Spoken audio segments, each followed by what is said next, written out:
What Fiat does is it breaks the law of sowing and reaping in the universe, and this is why we have chaos among humanity under a Fiat standard. How fast does the moral system become infinitely valuable in the immoral system, Yeah, it's right? going up in terms of purchasing power forever.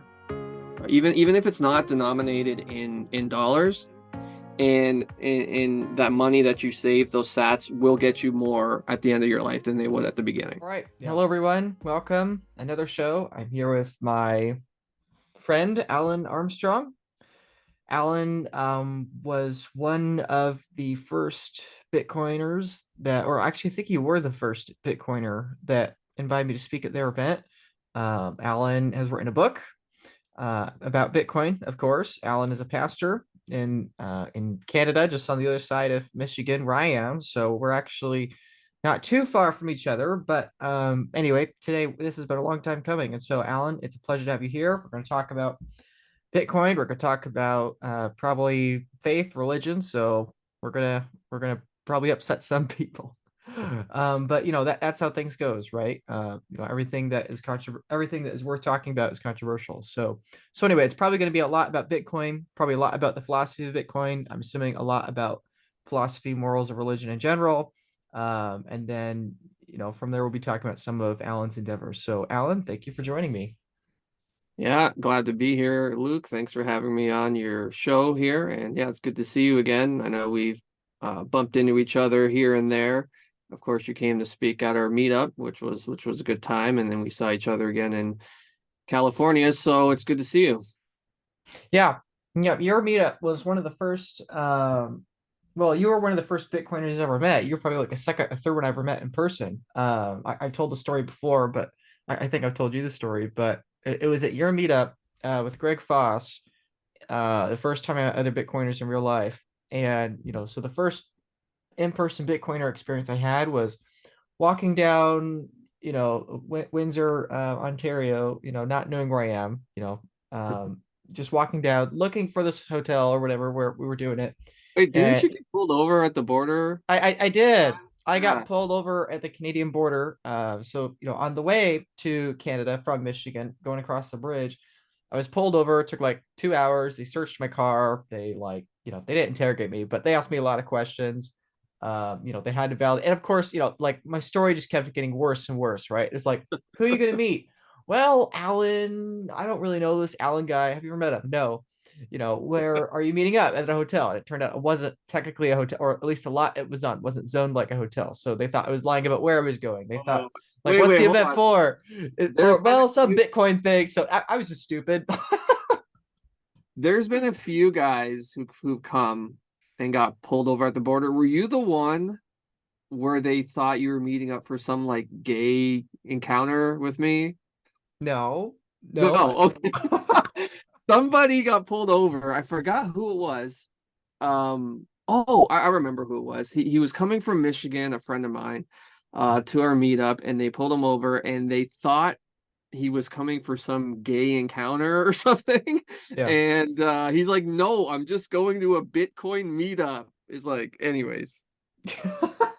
The Michigan Canadian border. Well, and obviously for the years after the pandemic and lockdown, Allan was not able to come over to the US, right? So actually a couple Canadian friends of mine, other than Allan, have come over and visited me in Michigan. They're like, wow, this is the first time in years I've been to the States, right? Anyway, all I have to say is that it was a very interesting first day for Bitcoin meetup. So thank you for being a part of that experience of being in the Canadian, you know, border patrol or whatever, like with Greg Foss on the phone, trying to Yeah, validate that, hey, this is an actual person, I like remember I'm that. not. So anyway, I finally get Greg on the phone. He validates, takes, however long, a couple hours for me to get out. I finally get there. I hear Greg from the balcony, in his very recognizable voice shouting Yeah. down to me like where he is. And then me, and Greg Foss all went and Brandon and a couple other guys all went out to dinner, and that was my first in-person Bitcoin experience. Yeah. So and And then for all the Greg Foss haters, he paid for all of us to eat. Very generous guy, very nice he man. always pays. He always pays. Yeah, he Yeah. he gets a lot of flack online and all this. He's one of the most genuine guys you'll meet. Very, very generous. So lots of love for Greg Foss. Well, that gets right into the whole controversy thing because Greg gets a lot of, well, shoot, most Bitcoiners get a lot of flack or a lot of controversy. Greg Foss does, obviously. You do. A lot of people I know do. And, I do too, right? Because I use a lot of clickbait, and I, am very bullish, and so people tend to think that I'm naive or whatever. So, but yeah, it's funny, when you hang out with people in real life, though, whatever disagreements or controversies there are, like, everyone just kind of forgets about, right? And even once in a while, I'll even meet up with Bitcoins in real life where, like, they've been really vicious against each other online, but they meet up in person and they're like, "Yeah, sorry, I'm a little too harsh," and like, "Yeah, sorry, me too," and then they just kind of go over it. But um, yeah, Everybody it's funny how that softens and works. everyone softens in real life, it seems. Or if I've had this happen where I've met some people who were like pretty harsh online in real life, but I didn't know it was them until after I'd met them. And I realized, boy, they were pretty quiet in real life. So either they come out and say, sorry, bro, it is what it is, or they're just quiet and then you find out, oh, that was that guy, so it is interesting how the keyboard warriors are in real life. Yeah, definitely. I just noticed your shirt, Alan. Obviously, people aren't watching this on January 3rd, but we're recording this on January 3rd of 2024. Today's Bitcoin's 15th birthday, so happy birthday, Bitcoin. And to celebrate Bitcoin's birthday, it decided to crash on us. It decided to crash from 45,000 or whatever down to like 42 or 41, 42,000, whatever it's trending at today. But yeah, yeah. So that's funny. So with Bitcoin's history, Alan, what is your history in coming to find Bitcoin? Can you share with all of us the background of how you got into Bitcoin, what resonated and clicked with you, and then, just give us a larger worldview of how you started your book, your ministry, your meetup. How are you? How'd you get to this point today? Yeah, it's, if you would have told me 3, 4, 5 years ago, however long it's like, wow, I can't believe it's been a whole total cycle already. Time flies when you're in Bitcoin, I guess. But if you would have told me before Bitcoin that I'd write a book, I think I have a copy here. If you would have told me that I would have wrote a book called The Bible and Bitcoin, and that I'd be this Bitcoin guy and that people would, know me as the Bitcoin pastor, I would have said you're crazy. What hath the Lord to do with Bitcoin? Um, but it's been a very fun and wild journey into this space. Of course, I'm a Christian, and so I was saved in 2008. I was baptized, and then I fought for quite a while my calling into ministry. I didn't really want to do it, and people would say, "Hey, you should be a preacher. You should become a pastor. We think you have the gifting." And I was like, I'm not interested in that. And people would ask why. And the reason I always gave was, well, because I want to make money. And there's not much money in pastoral ministry, despite what the haters online would say. Oh, the church just wants your money, and this pastoring is a grift. And this, look, guys, the vast majority of us don't make a lot of money.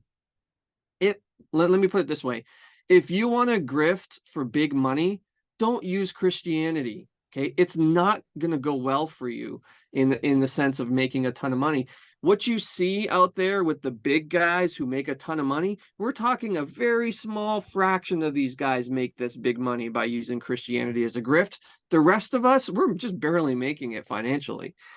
So with that said, I wanted to make money in pastoral ministry. I instinctively knew was not the path if you wanted to make money.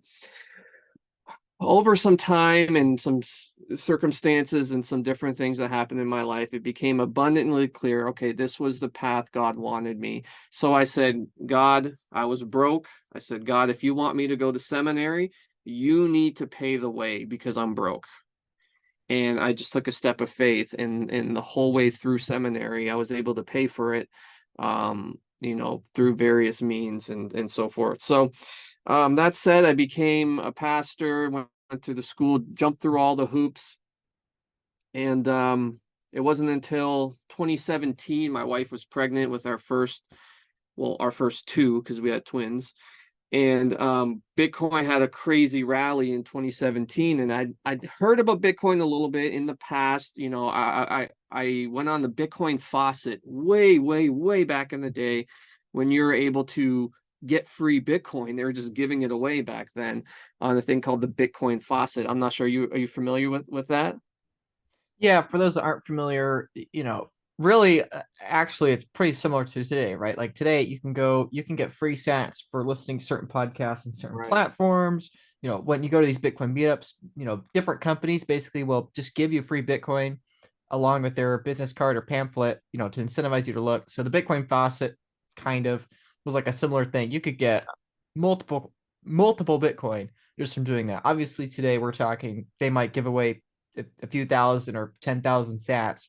But in the future, people look back at the 100,000 sats they got, like the whole Bitcoin. But yeah, that's what Allan's referring to. The faucet just gave up free Bitcoin back in the early days. So back when I did the faucet, I think, don't quote me, it was either 5 Bitcoin or 10 Bitcoin. I think it was 5. And I remember I got an email or something with the keys, and it was just, how they are, string of numbers and letters and all this and I looked at that and I'm like, what the heck is this?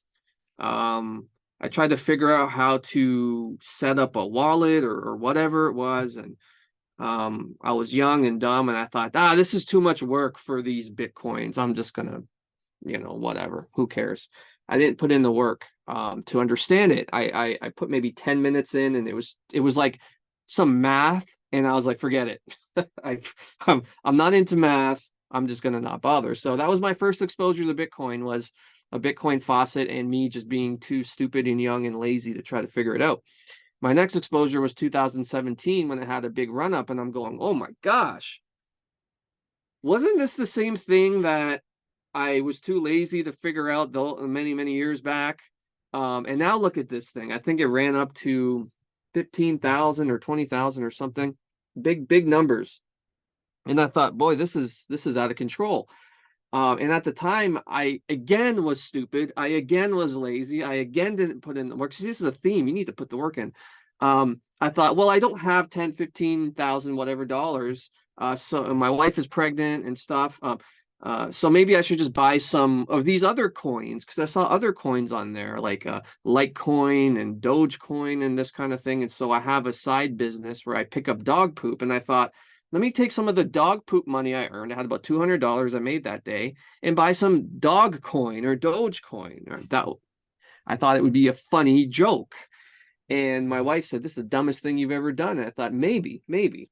So, anyways, I did it. I bought it at like under a penny, and then we had the kids, and of course, life got crazy and hectic, and I forgot about it. And then I saw that China banned Bitcoin, and then we went into the bear market in 2018, and I thought, was it 2000? Yeah, 2018, and I thought, this thing was a fad. Who cares? Move on with my life, right? And then 2020 happens, and that's when Doge kind of had a bit of a run. And I was looking at Bitcoin because it was having a run. And I thought, okay, I need to figure it out this time. I was too lazy in the faucet days. I was too lazy in 2017. I'm not going to repeat the same mistake now. And so I got obsessive and laser focused. I have to figure out Bitcoin. It keeps punishing me.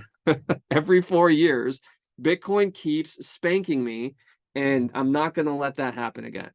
So I went on a journey to figure it out. I looked online. I asked friends who I knew were into crypto, and they were left me more confused than I was. I'm like, man, what is this Bitcoin thing? Why is it so elusive and difficult to understand? And of course, like many other people's stories, it wasn't until I got my hands on the Bitcoin standard by Saifedean that it clicked. I get it. I was looking for a technical explanation on Bitcoin. How does it work under the hood? While that's important to know, and it's you should endeavor to understand.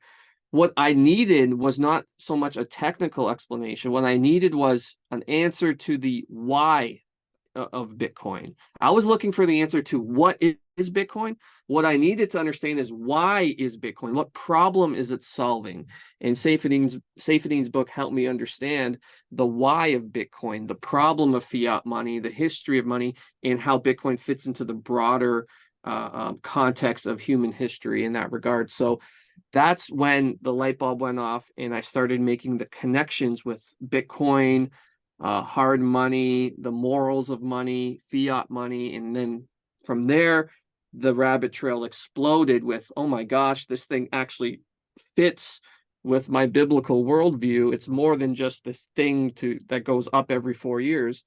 This has a very important underlying moral nature to it that I have to look. I often say this. I'm not a Bitcoiner because I want more money.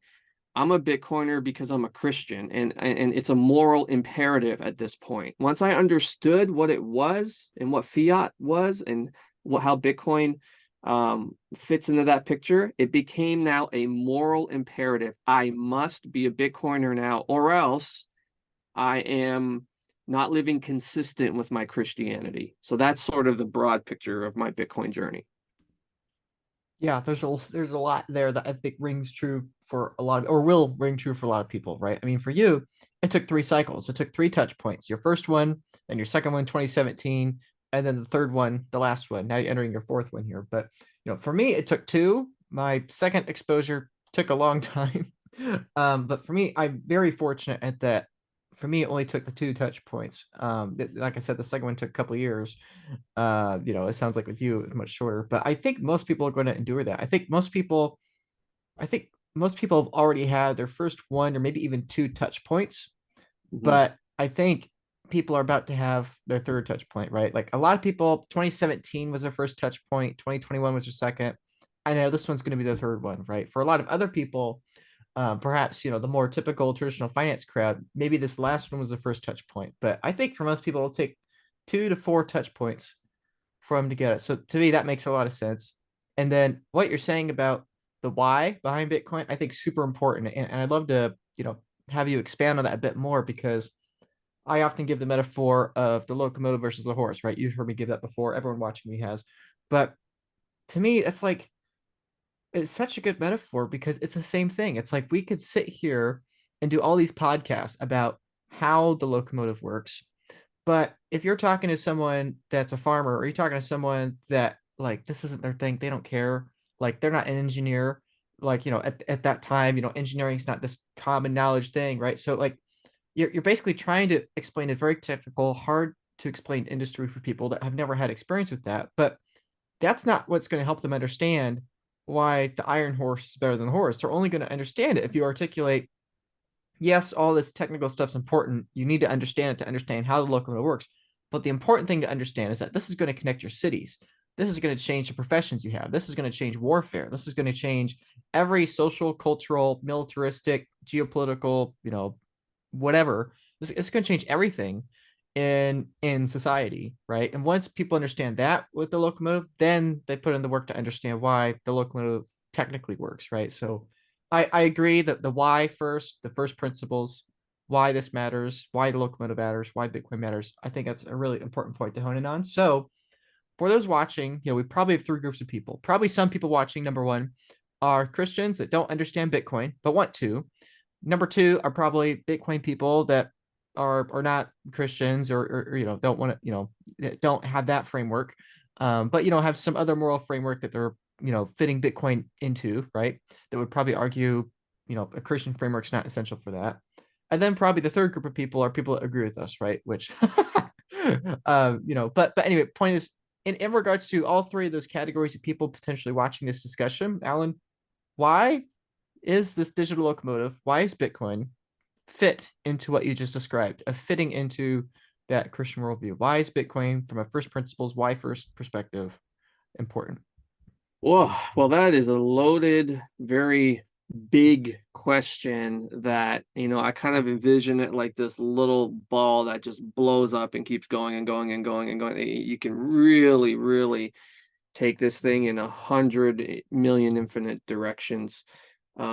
because at the end of the day, Bitcoin is, I mean, if you just simplify it, it's a computer program, but under the hood, it's more than that. It's math, it's cryptography, it's all this stuff.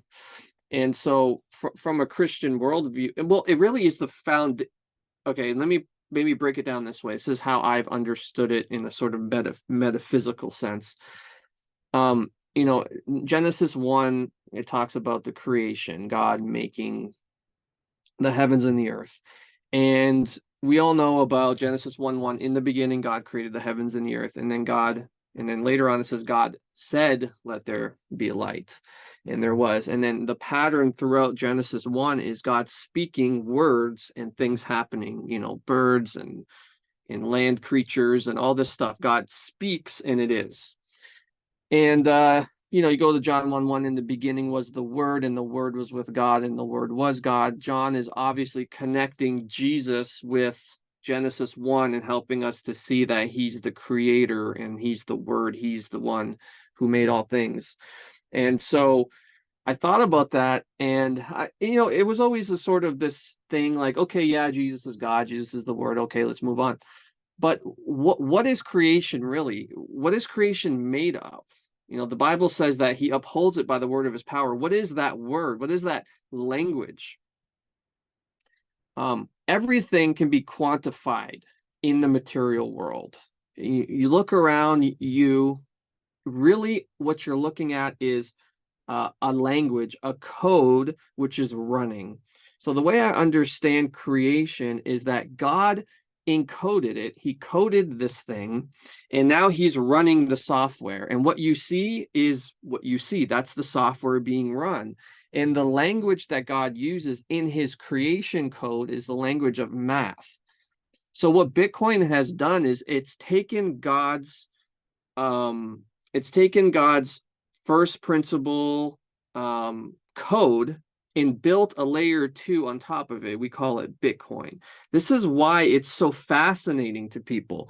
At first, I'm like, okay, Bitcoin, it's cool, it's a cool technology, but really all you're doing is just sending like bits and bytes to people, right? Like, is it really that profound?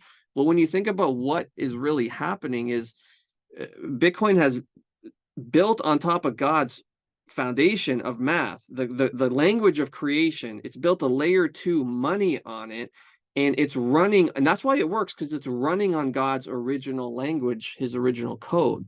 So I know a lot of people might be listening going, man, you sound crazy. You sound like you're taking this thing a little bit too far. Of course, I get that a lot. You're taking this thing too far, Allan. Like, just worship God. I don't understand how advocating for a sound, hard money, which will bless all of God's creation, is somehow not focusing on God or something. It's really a quite the strange thing to say.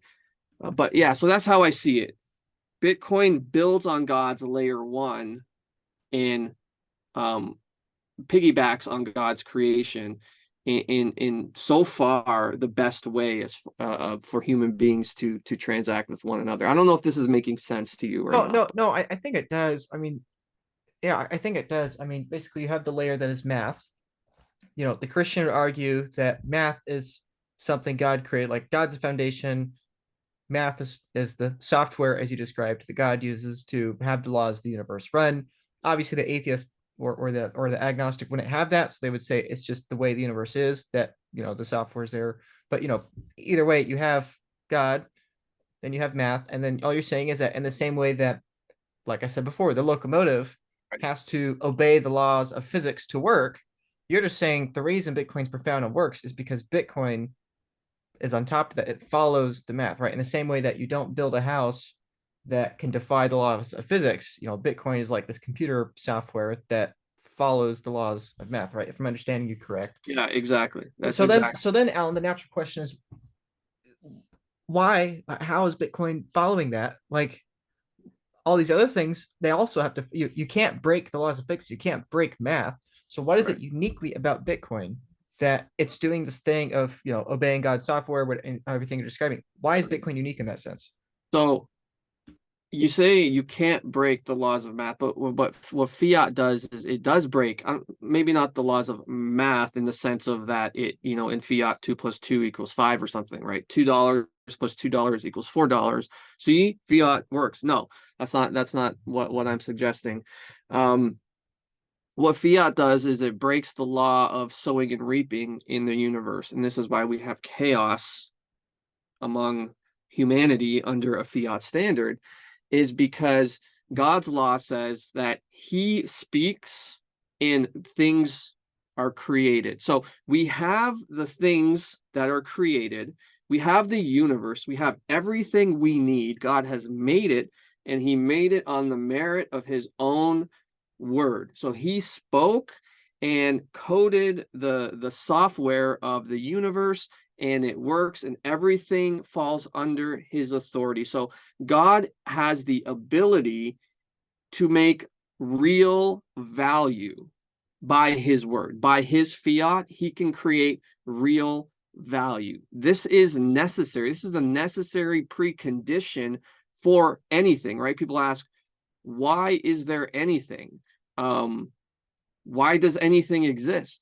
The necessary precondition for existence, intelligent existence, is an intelligent mind that is outside of creation. So God is the necessary precondition for all things. He creates all things, and it's all good because by his merit, he does it. So here's the thing. He puts us here now, and he says, use what I made. All of this, I made it all. Use it, reformat it, structure it in such a way as to expand, be fruitful, multiply. Use what I made to create different layer 2 technologies in order to make life flourish. That's the point. That's what it means to be made in God's image. So what fiat money does, it turns that mandate on its head, and it says, humans have the ability to speak value into existence. That's what fiat money is. It's decreeing value on the merits of what? On the basis of what? Of the will of man, not the will of God. Money is supposed to be a free market technology that organically and naturally arises among people due to its favorable attributes for trade. That's not what fiat money is. Fiat money is a decree from men. This is money. This is value. On what basis? On the basis of our word. So it's a carnal fiat, not a divine fiat. So that's why you see chaos and disruption in the monetary network, because it's breaking not the laws of math per se, but the laws of God in the universe. You must sow in order to reap. I'm not sure if that answered your question, No, but no, I think it does very well. I mean, I would probably frame it differently. I would say the reason we have chaos is not fiat money. I would say the reason we have chaos is sin. But right. I do think that, well, I mean, really, if you think about, what is sin? What is, the sin of Adam and Eve? What is the sin of every human being, you, me, everyone watching this? Like, what is our fundamental sin? Our fundamental sin is we want to go against the order and rule that God has desired, right? The taking of the fruit is saying, I want to be God. I want to make my own rules, right? And so what you're saying, I think is a bigger picture than just fiat money. I think chaos is sin issue, but then the fiat, like you're describing so well, is that saying, here's a set of numbers, and now I can distort those numbers to where I get an artificially larger amount of those numbers, right? Allan is $100, I have $100. In light of the recent emergency or whatever, people have voted to me the power that I can now create for myself another $100, to where we've gone from 50-50 to now I have 2/3 and you have a third, right? Like, I am basically this monetary god that can just create energy out of thin air, because now via the force of a gun, I can confiscate your resources at those two numbers, right? So yeah, so I fully get what you're saying. I mean, I'd probably expand that more to a larger sin issue, and Yeah. then If you really think about sin, sin Mhm. is man um, decreeing their own right and wrong, Right, right? Sin precisely. is, yeah, sin is fiat in the sense of so I use these two categories, carnal fiat and divine fiat. So the carnal fiat is when man decrees anything, outside of God's prescribed order. That's called carnal fiat. And all sin falls into that category because all sin is men decreeing against God's decree, supposing we're smarter than God. This is what happened in the garden with Eve. She was deceived. Well, yeah, you know what? Maybe God didn't really mean what he said. Maybe this serpent has a a good point here, and she went against what he said. So divine fiat is what God's decreed. So like I use this analogy a lot because it works and it makes sense in our current climate in our culture. Divine fiat is this: God has decreed Luke is a man. Okay, you were born a male, right? We're all in agreement. I agree. Carnal carnal fiat would be Luke saying, "No, I disagree, God. You must now identify me as a woman. You must call me she and her. You must call me whatever the feminine of Luke is. I don't know." Or Cindy or something. So that's carnal fiat. That's saying, no, God, you are wrong. Your decree was wrong. My decree is authoritative, and everyone has to agree with it. This is carnal fiat, and it's just in one area. Sin in all areas acts in the same way. No, God, you're wrong. I'm right. Period. Mm-hmm. And in the monetary system, that's what fiat money fundamentally is. Saying, no, God, sorry, I know you said sow and reap. We're just gonna reap Mm-hmm. and steal and pillage. Right. Yeah, that's a really good point. And this, for me personally, Alan, I'm sure you agree, but for me personally, this is why, advancing Bitcoin for me personally is so important because I believe if, what is money? Money is the base layer level of communicating value across society, right? We spend money on things we value, right? That could be a person, that could be a place, that could be a vacation, that could be a new car, that could be whatever. You know, like Jesus said, your treasure is where your heart is, right? Or your heart is where your treasure is, right? I mean, and so my view is that, some people view fiat money, political currency, as the root of all problems or the root of all evil, but I think the root of all problems is sin, a Right. layer below.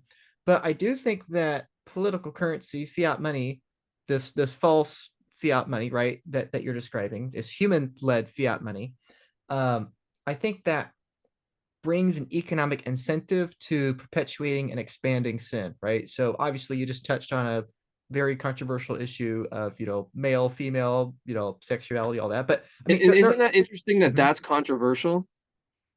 Why? That's my point. That's my point is that, especially, the older generations, the boomers, it's like so many of them that I talk to are like, I don't recognize is forget the country. Like, I don't recognize the world. Like, I don't recognize, and it's sad. It's sad for them that they're seeing the world in many ways deteriorate. And it's sad for the younger people that they're being led astray in a wide variety of issues, which we don't have to get into here. But I think the fundamental reason, it's not that something new has changed. Like, it's not like it's the president's fault. It's not like that some magical thing just shifted. Like, the world's always been broken. But Right. and I think we see this in history when there is a when the culture, the monetary network of the culture is incentivized to perpetuate the lies and the distortions of the false decree of human beings, that sowing and reaping is no longer reality. Like, I think that incentivizes everything else, right? I mean, we saw this in Germany with their hyperinflation. We've seen sexual deviancy, we've seen infanticide, we've seen genocide, we've seen all sort of moral tragedies and travesties happen in tandem with the direction of the nation's currency, right? And the problem is not political currency. The problem is sin.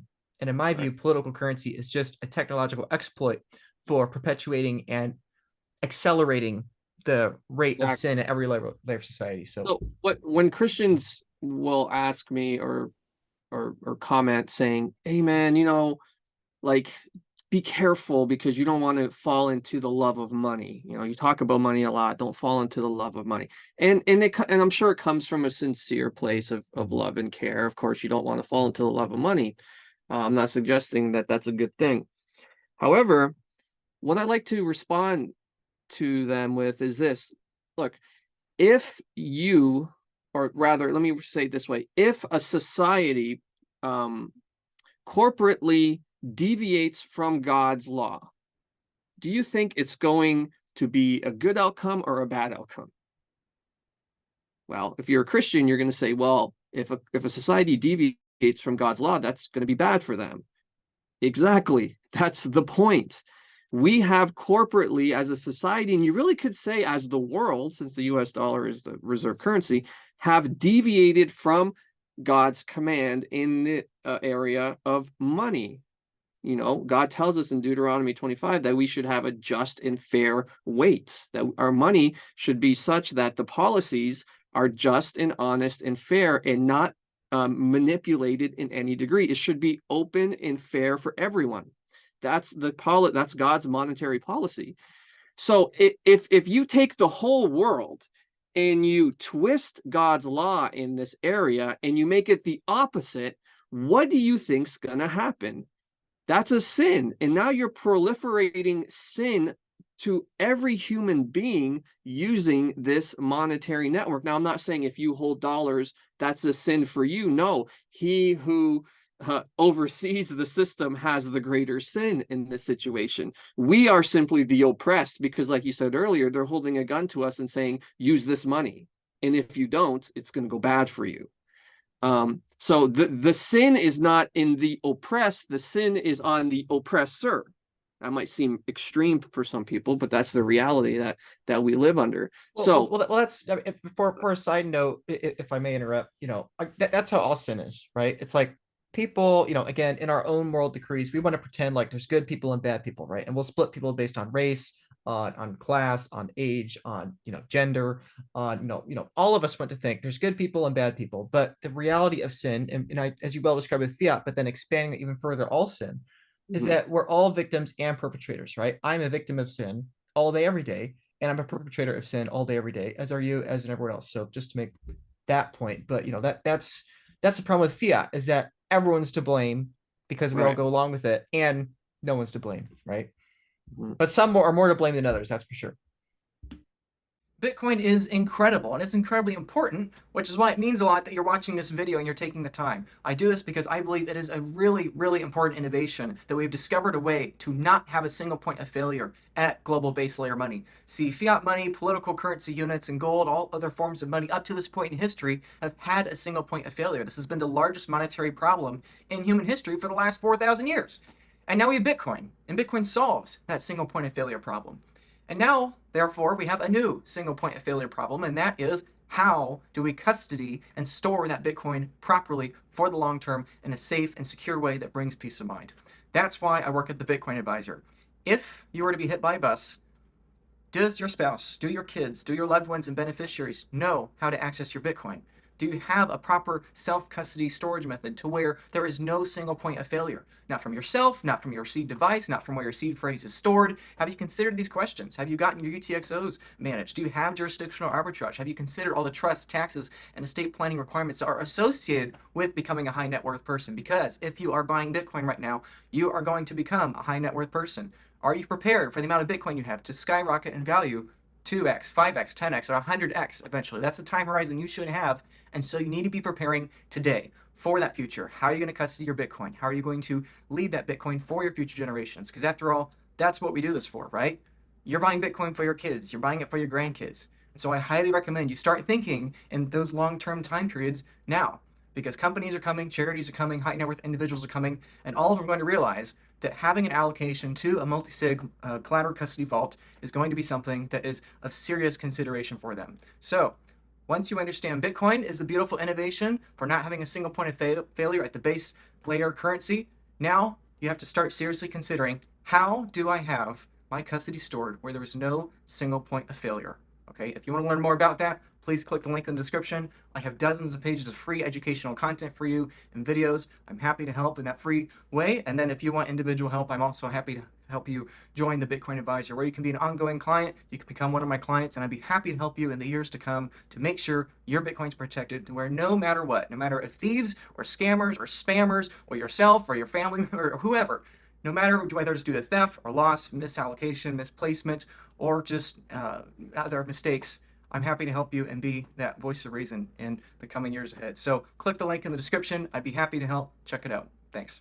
I want to thank you for being a supporter of mine and a viewer of my channel here and a follower of mine. It really means a lot to me that you would support me in my efforts to expand Bitcoin education to a wider audience. And someone else that's doing the same here is my friend and fellow partner and supporter, Brian DeMint. Brian DeMint has done many efforts in Bitcoin here over the last few years, and this is one of them. This is his book. It's Bitcoin Evangelism. See, Brian was the former founder of a crypto project, and once he realized Bitcoin and why it's unique compared to other digital assets and other forms of tokens and money, he wrote this book. He wrote this book comparing why Bitcoin is unique in this sense. So no matter if you're new to Bitcoin, if you're trying to preach the message of Bitcoin, or you know someone that is a little more advanced, wherever your experience level, where you are, this is a book that's probably going to be very useful to you. The text is very readable, lots of bolded quotes from many people throughout history about why Bitcoin's unique, comparisons to former technology, and why Bitcoin is in a similar way people are irrationally scared of it in the beginning, and lots of great visuals explaining various aspects about Bitcoin,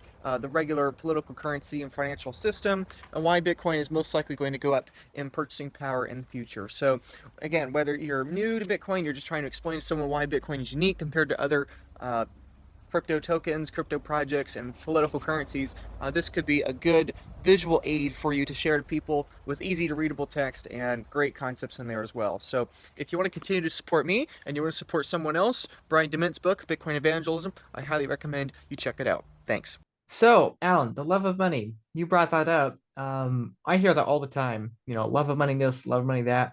Could you explain what is the love of money? What do people get wrong about the love of money? And does Bitcoin fit into that or outside of that? Give some context. What is, in the Christian sense, the love of money? The love of money is maybe best understood as the worship of money, because when you love something, you ascribe worth to it. Now you might be saying, well, I love my wife, I don't worship my wife. Sure, you don't worship her in the sense that you worship God, but you do find her worthy, right? You do find in her worth and dignity and value and so forth. So in the sense of the love of money, what the scripture is trying to help us understand is you love money when you put it on a pedestal above your love for God. When you value money more than you value your relationship with God, this is when you fall into the sin of the love of money. So it's not really that complex. It's a very universal temptation, I would say, for humans to fall into this sin of the love of money, especially when maybe you're lacking and others around you are not. It's very easy to become jealous and envious of them and covetous and so forth. So a lot of sins sort of spring out of the love of money. But at the end of the day, it's finding worth and value in money rather than in God, is when you fall into the sin of the love of money. And of course, it's also something that it's hard to pinpoint on somebody else, right? It's like a lot of people have a lot of money and people just naturally assume, well, you must be a lover of money. Well, that's not true. I know people who have who lack, who are lovers of money.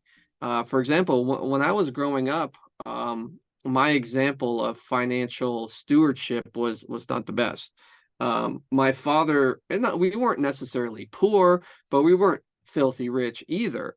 And my father taught us stinginess, and I can remember one time going to the movies, and he had the money to pay for the tickets, but instead he went to the popcorn stand, bought some popcorn, and said, "Follow me," and walked in as if he had a ticket, So that's one way people would sneak into a movie and steal, steal the film, basically. But he had the money. And so what I've seen is the love of money is not just a rich guy's sin. It can be a poor guy's sin too, because I grew up watching it. Not being generous and so forth can also fall into this category of the love of money. So it's really just watch your heart. Who are you worshiping? What are you finding most worthy in your life? I think that's a great summary. To add on to that, I fully agree with everything you just said, but to add on to it too, I think there's another dynamic also in that the what is money? Money is the energy that is convertible for any other form of energy on the planet, right? Evil, such as, wars and violence towards others, or good, such as raising a family and doing wonderful things like that. Money is the way, it is the ultimate saleable good, right? Or ultimate saleable commodity, whatever, right?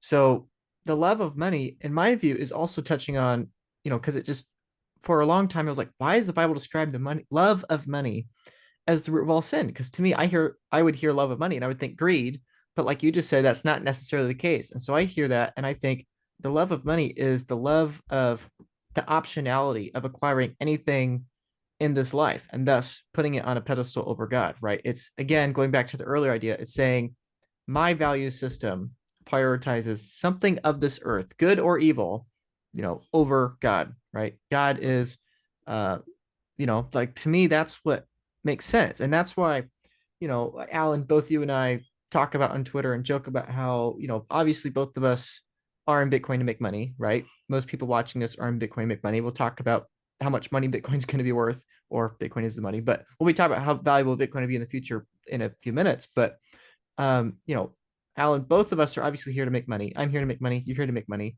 It's not the only reason we're here. Obviously, if we were only here to make money, we wouldn't be making this show because most people don't click for the conversation we've had thus far. But to me, and I'd like to hear your thoughts on this too, but when I hear about love of money, it's like it's not a the greed and wanting to be rich for the sake of being rich and for one's own means, putting himself over God, that's sin.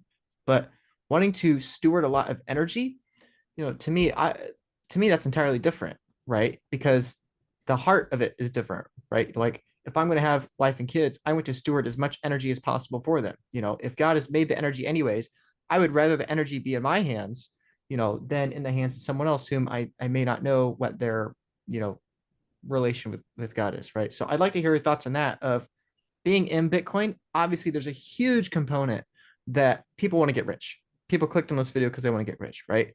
But at the same time, you have this heart issue too. So how do you navigate that? How do you navigate with it yourself? And how do you encourage people watching to navigate these two realities together? Yeah, good question. Good things to ponder. Things I ponder a lot and often.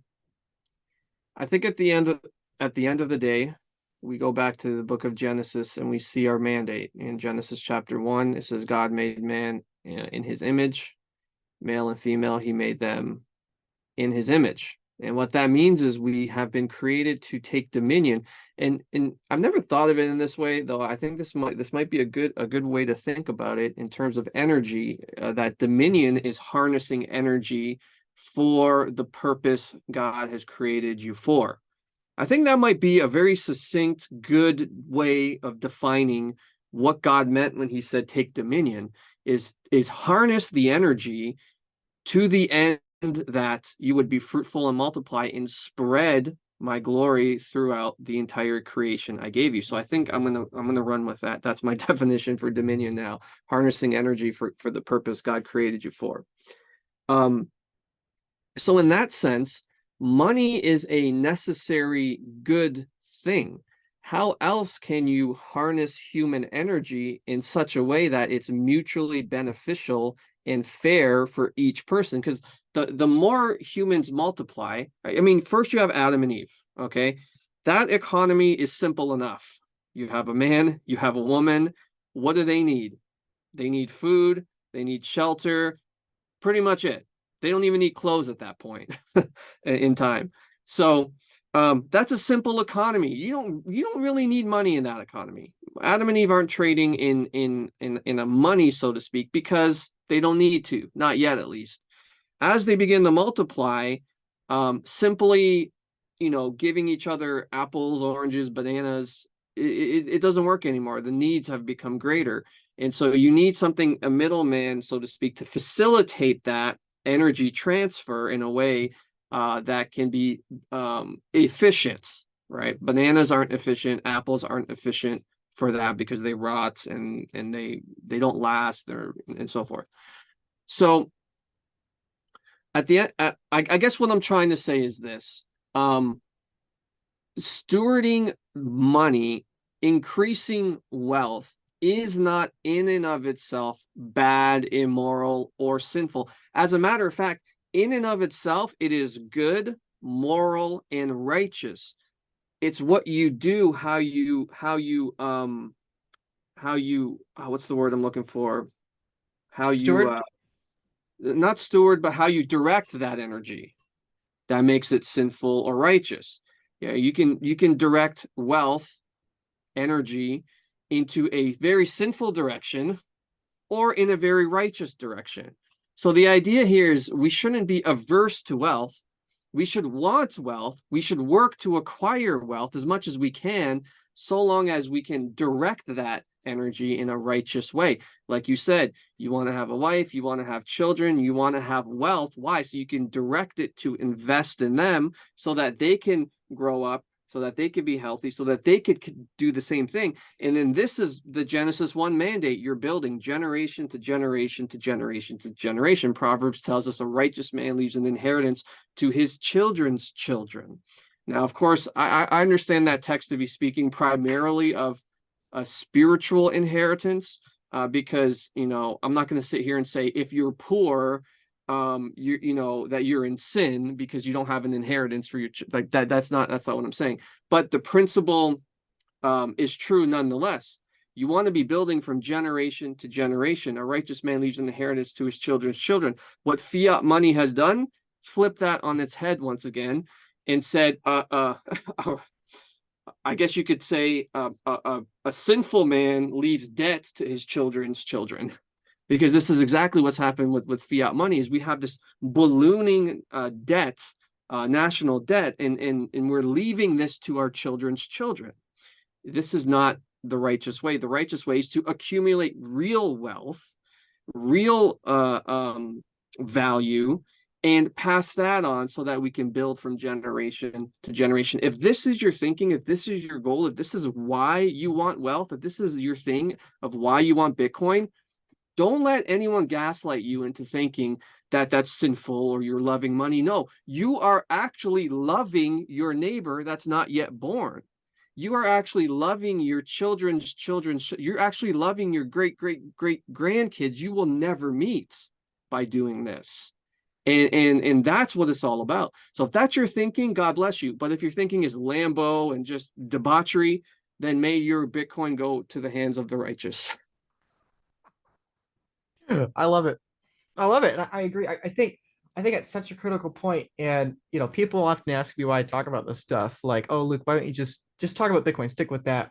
But the reason I like making these videos, and Alan, I know you do too, is that the hope is everyone watching this, if they're watching this in the early 2020s, whatever, like my hope and assumption, my baseline assumption is that if you buy Bitcoin, if you get off zero and you hold your own keys and you have proper custody where you don't have your Bitcoin lost due to theft or intergenerational planning, right? Like if you buy the Bitcoin and you hold it, you are going to be probably very rich.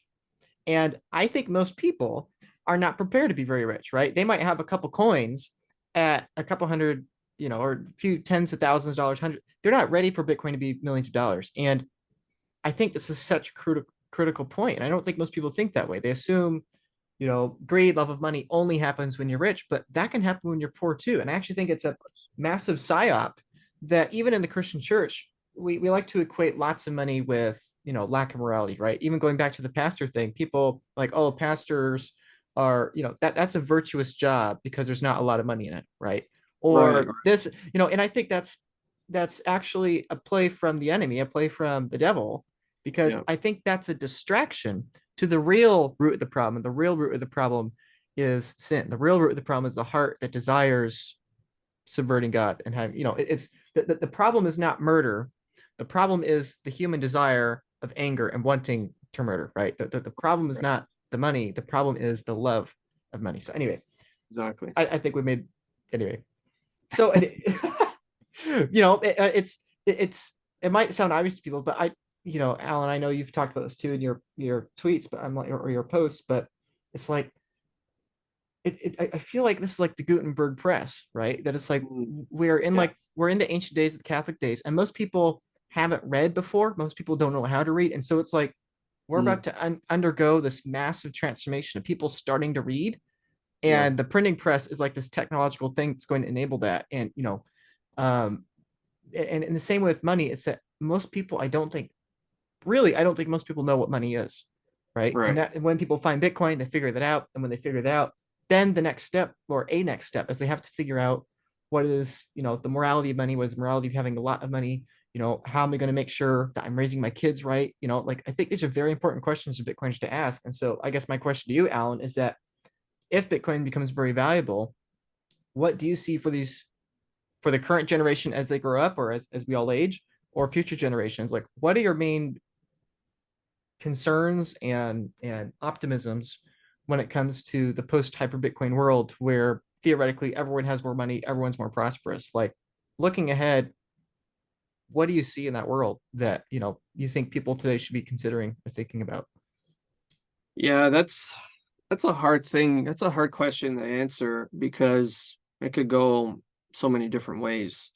My focus right now in my life is to disciple my children to um, reach my community for Christ and do so in a low time preference way. So what I mean by that is, I'll give you an example.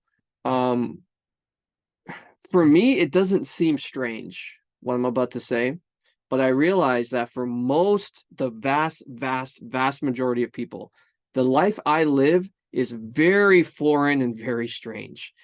We homeschool our kids. We save in Bitcoin. We value church. We don't have a kids ministry at our church because we believe parents should be in church and worshiping with their children through the week. So when you're at church on Sunday, this is just something you always do. Having your kids in worship in church is something that is for us. Well, I wouldn't say it's necessarily easy when they're young, but I'll tell you what, it's necessary and it's the only way we could see doing this thing. So the life we live is very low time preference, very low time preference, because we want to do what we have to do in order to see our children and the next generation grow up to. Basically, we want to build something that they could stand on. Because what's been happening generation after generation, you could argue it there was a sort of a good foundation. It's crumbling now, and the next generation's like going further down and further down and further down. We see this obviously with the monetary system, with the debts that they're inheriting, but we see this also in Christianity in the sense that there used to be a thing called, well, go look it up back in the day. There used to be a thing that was very common called family religion. Family religion was a thing that was like basic Christianity. It used to be basic Christianity that the father led his family every day, most days, in worship. He would pray, read the Bible, they would sing songs together. Every day there would be this family religion, this family worship that happened. And it was passed on from generation to generation to generation until recently this has stopped. And now this is the foreign thing. Like I talk to men all the time. Hey, are you leading family worship? What's that? What do you mean family worship? Well, I mean, are you reading the Bible with your kids? Are you praying with your wife? Are you? Nobody does this anymore. It's foreign. It's different. But this is the low time preference thing we have to do. So what I envision to answer your question, I'm kind of going off on the tirade, but I think it's all connected.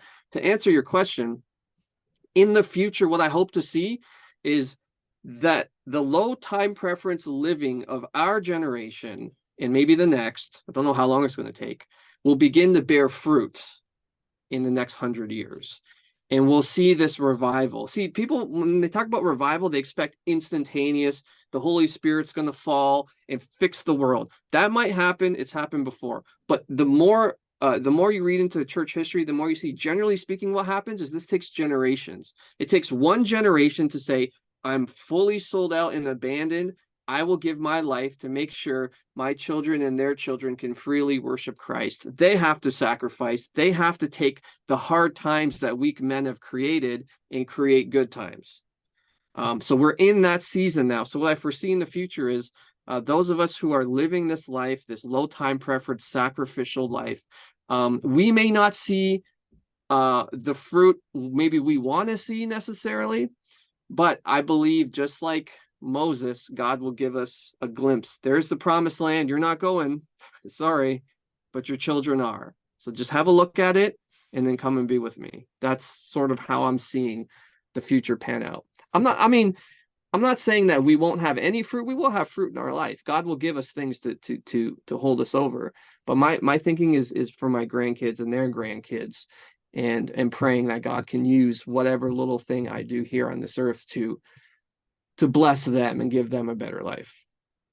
Yeah. The hope and the promise for the kids and grandkids, that's enough of a fruit in of itself, at least for me, Right. right? It's like which is funny because most people that aren't in Bitcoin look at me and they're like, yeah, you're just a young guy trying to make a quick buck in Bitcoin. You just want Bitcoin to double overnight. It's like, no, I want Bitcoin price to be down. We're recording this. Bitcoin's down like 7% today. Like I said earlier, it's like, I'm happy. I feel good Yeah. because that means I can buy more Bitcoin, my worthless political currency, that Mm. in 100 years, my kids are going to steward to, support more missionaries or do whatever they deem as worthy. But like to me, that's enough fruit in of itself. So yeah, I think you're bringing up great points there. So that's the future. I guess a little really quickly to backtrack to the past, where do you think we went wrong? Like, yeah, it was just one or two generations ago where that was common, that people knew men and women were different, where people worshipped at home, where people like where budgets were balanced, right? I mean, Mm. one doesn't even have to be a Christian to realize that, but it's just that society 80 years ago or 100 years ago was so much more moral. Obviously the obvious answer is fiat, but if you could elaborate on that, that's where we're going. Where do you think we went wrong, and how, more importantly, can we prevent from repeating those errors in a generation two? How can we raise up our kids to not make the mistakes we and our parents and the generations before us did? Well, we went wrong when we thought we knew better than God. And I don't know if I can really pinpoint exactly when that happened. It's been happening in so Adam and many. Eve. Well, yeah, I guess. Yeah. Yeah, I mean that's true. That's when it went wrong. And the solution, God has been giving us the solution, and it's been a cyclical thing. You read Judges, just read the book of Judges, and you'll kind of get a general overview of human history, right? People do that which is wicked in the sight of the Lord, and then they have some kind of calamity or hardship. They call on God, they humble themselves, and then it gets better, and then around and around and around. It keeps happening in that same way. And so I don't know, I would think we're in the cycle at the end of maybe an empire here. But the thing is, this thing can be drawn out very long, for at least from our perspective. Like we look at 100 years and we think, boy, that's long, because you probably will only live within that block of time, right? You think about 100-year block of time, you're probably living in that block maybe 60, 70, 80, if you're lucky, of those years. So that's a long time for us because that's our whole life. But in the broad spectrum of history, that's not very long at all. I mean, the end of the US dollar empire could drag on another 100 years. It could. It might. We don't know. And so we're going to be living in that if that's the case. So the question becomes, how do we live now so that when this thing dies, or our progeny is not thrown under the bus? So where we went wrong, yeah, it's the same. It's the same every time. We forsake God. We think we're smarter than God, and this is a conversation I get into a lot with atheists online. Is they have a lot of questions and stuff, and sometimes they're sincere and sometimes they're not sincere. But at the end of the day, I think we all have to humble ourselves and just realize perhaps God knows more than us. Maybe he's smarter than us. Maybe there's something we're missing in this picture here. We're only here for just a blip of time, and we want to sit in the judgment seat against God and say, God, why this and why that? maybe just humble yourself, take a step back and go, maybe there's more to the picture that I don't know. So what Yeah, can I do now in but order mhm. to live in a way that will bless the future, um, and and ensure, well, maybe not ensure, but basically you can only be accountable for yourself, maybe is what I'm saying. Yeah, yeah, I think that's a good point. And, ultimately that's what gets back to sin, right? People are like, oh, well, I'm a good person. I don't need God. But then the reality is that, you're a good person in your own eyes, in your own sense of morality, right? Ultimately, you're taking your own sense of morality of what's good and wrong and putting it above God's, right? So, you bring up a good But point there. even Mhm. even then, though, Yeah, you don't even live up to your own standard, right? That's the good thing. point. There's who was that biker? Who was the biker that got caught with the steroids? Michael, no, not Michael Phelps. That's the swimmer. Oh, yeah, I know you're talking about. I think his name's Lance Armstrong, right? Lance Armstrong. I always use the illustration of Lance Armstrong when people say, "Well, I make my own rules." You're not even good in your own sight. You look at a guy like Lance Armstrong who wrote the book, and in his book he wrote something about I don't need God to be good, right?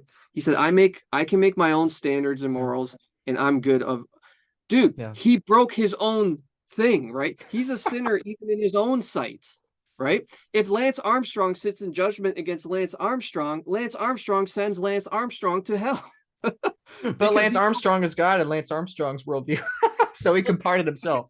but he sinned Yeah, against his own self, right? He said, "These are my morals. I'm a good person." Then he broke them, and he was exposed. So, you know, even when people say, I'm the judge."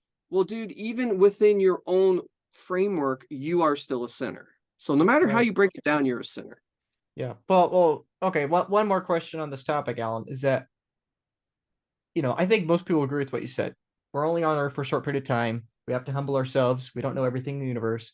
But then, Alan, why the heck? Why God? Why Bible? Why Jesus? It's like, Alan, aren't you arrogant for you saying of all the gods that have ever been made up in history, of all the worldviews that have ever been established or created? It's like, yes, I agree with you to be humble, but then you go against your own self and saying you have the answers to the universe because some goat herders a few thousand years ago wrote it. What's your answer to that? Yeah, so my answer to that is that the Christian worldview is the only one that has the necessary preconditions to even make sense of logic and reasoning to begin with. So there's certain preconditions and presuppositions you have whenever you make a truth claim. Number one, truth exists. Yeah, maybe that's the most fundamental, important one. So when an atheist says, "Oh, there is no God," what you're doing is you're making a truth claim. You're asserting a positive truth claim. There is no God. Really, what is truth? How do you account for truth? How do you account? So the preconditions of atheism can't even account for the existence of atheism. There are no there in atheism. It's just basically natural uh, chemical reactions working with each other, right? So there's the illustration of the fizz.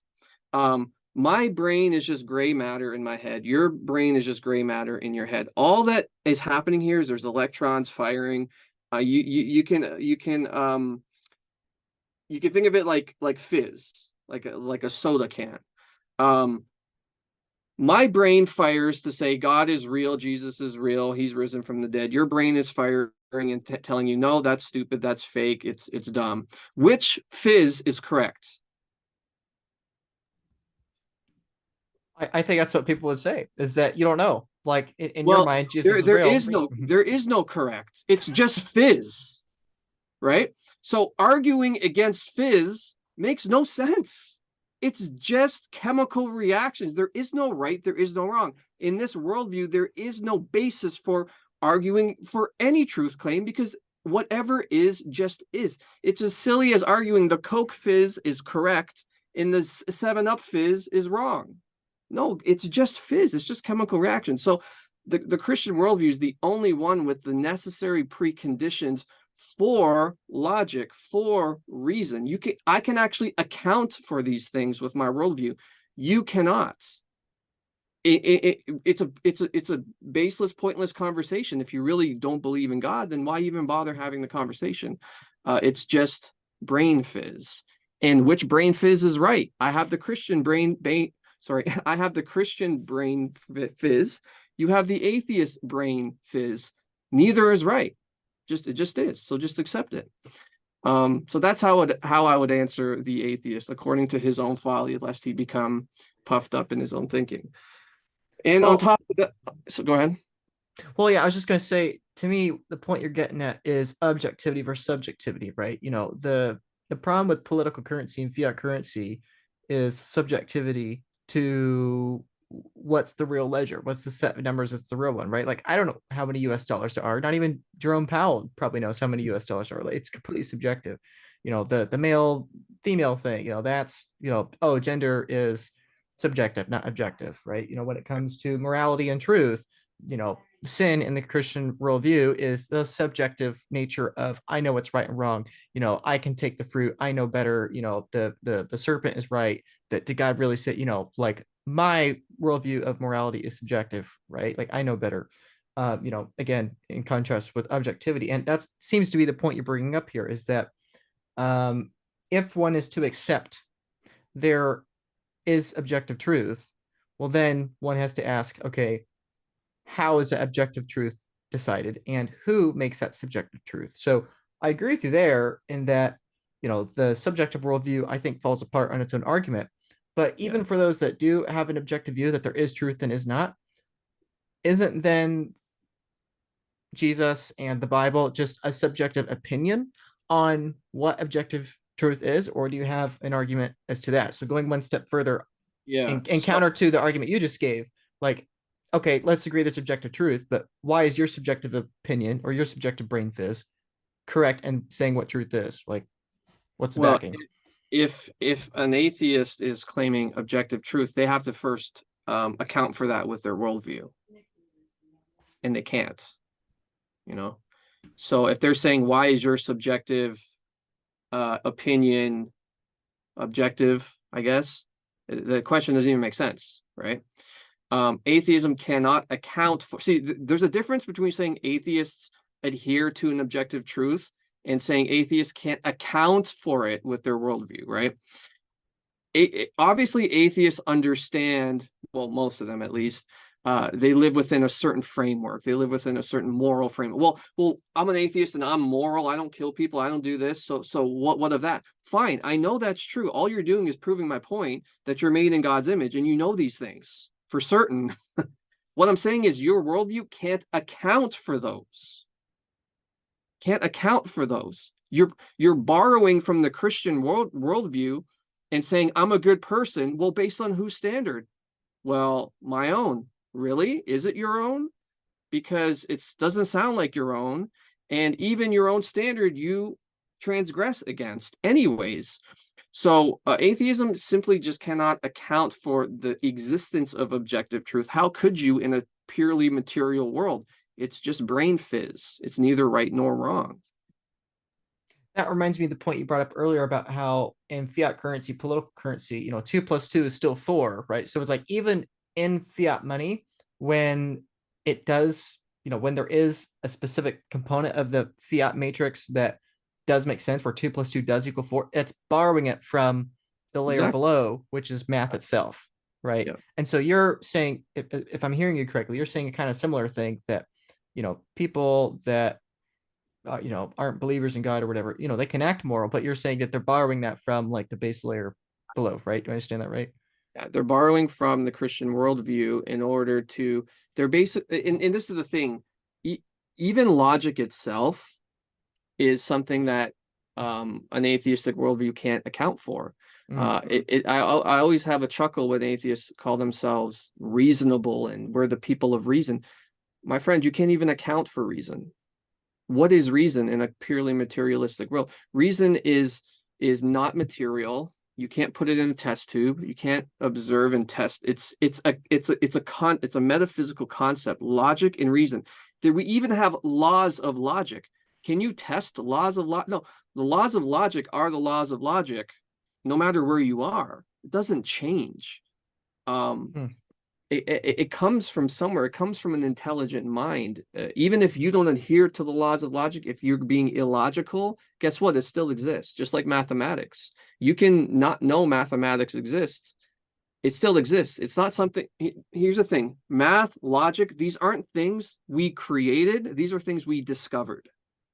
They were already here. And so, how do you account for those things with your worldview? People will say, well, I've had conversations recently with people say, well, our morality, our reason, our logic evolves. How can it evolve? If it evolves, then therefore it's not objective, it's not true, it's not universal, it's just opinion. And again, you get back to it's just fizz. If fizz is one Yeah, way today, if fizz is a different way tomorrow, who cares?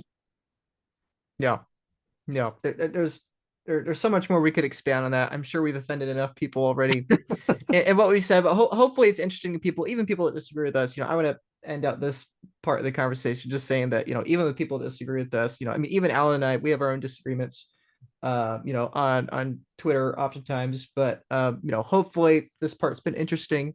Um, I guess wrapping up the conversation, which I really appreciate this. Next time I have you all, we'll have to dive into this more, but, wrapping up the conversation. Okay.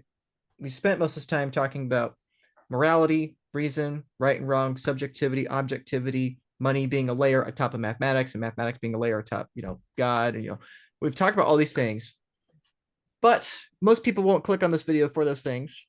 We have to meet people where they are, right? It's the same way in the Christian world. You got to meet people where they are, and then Jesus, manifests himself in that conversation. Same with Bitcoin. You got to meet people where they are in Bitcoin, in fiat mindset, and the world of subjectivity.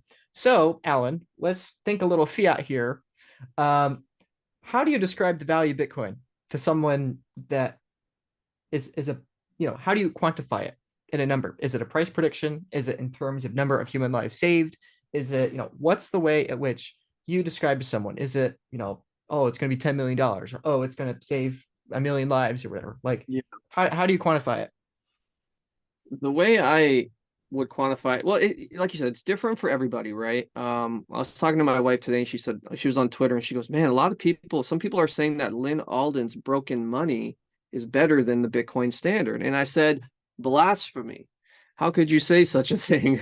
But then I said, "You know what?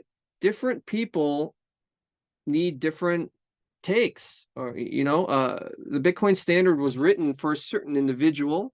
It resonated with me, might not resonate with somebody else. Maybe Lynn Alden's book resonates better with them. That's why I wrote my book, because hopefully it resonates with Christians. So this idea is, yeah, you got to meet people where they are and speak their language. So if I were, it depends who I'm talking to, but generally speaking, if I'm talking to somebody who's like me, maybe a friend, I would articulate it like this: that Bitcoin separates money from the state, and therefore is maybe one of the greatest catalysts for civil liberties there ever was. So if you can separate money from the state and have a money that's universal, that is borderless, that is censorship resistant, that will do more for human freedom and flourishing than any government could do in 1,000 years. So that's how I would quantify it in the expansion of freedom and liberty among the human race that Bitcoin could be the catalyst for. Yep, yep. I often throw out big numbers like $1 million of Bitcoin or $100 million of Bitcoin, and I think that again appeals to people's fiat mindsets, and I often get criticism for that, right? In the same way this show get criticism for having a Christian centric emphasis, other people criticize me for having to clickbait, with the numbers, but it's like, you got to appeal to the Christians Yeah. where, their worldviews, and you got to appeal to the people that are pricing things in terms of political dollars, the political dollar value of Bitcoin. And what you just said, Alan, is basically Bitcoin's going up forever, but with just a little less flair and a little more truth to it and more heart to it, but a little less, packaging and a bow on it, right? Because Yeah, that's no what you one's gonna said. click the thumbnail that says what I said. They're gonna click the thumbnail that Yeah, said Bitcoin 2 1 and just as many zeros as you can fit in the thumbnail. right, right. But the funny thing is that it's So go true. ahead and clip me doing this. Put like Yeah, put like as many zeros as you yep, could there. yep, yep.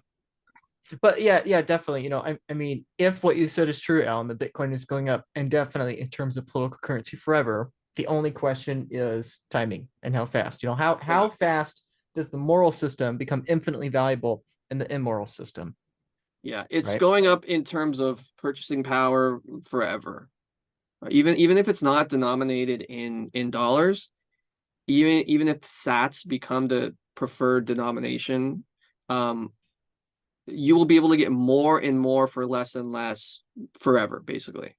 And that will slow down over time, right? I mean, it's not going to be, there's going to be a point where it will slow down to where, because if it does do that forever at this rate, then you're going to be chopping sats into micro super sats, and Yeah. maybe that happens, but I tend to believe there comes a time where it stabilizes to the point where you can save, say, over a lifetime, and that money that you save, those sats will get you more at the end of your life than they would at the beginning. Yeah. Yeah, I would add on to that differently. I think Bitcoin's appreciation and value will slow down in terms of adoption, but as technological productivity increases, the speed of change happens, I think that Yeah, will increase. So, that's true. That's um, true. Yeah. And that Alan, goes up. yeah, it goes up forever. Yeah. Well, Alan, thank you for joining me. Really appreciate it. Hope this has been useful for people. So, thanks, Alan. Thank you. Thank you.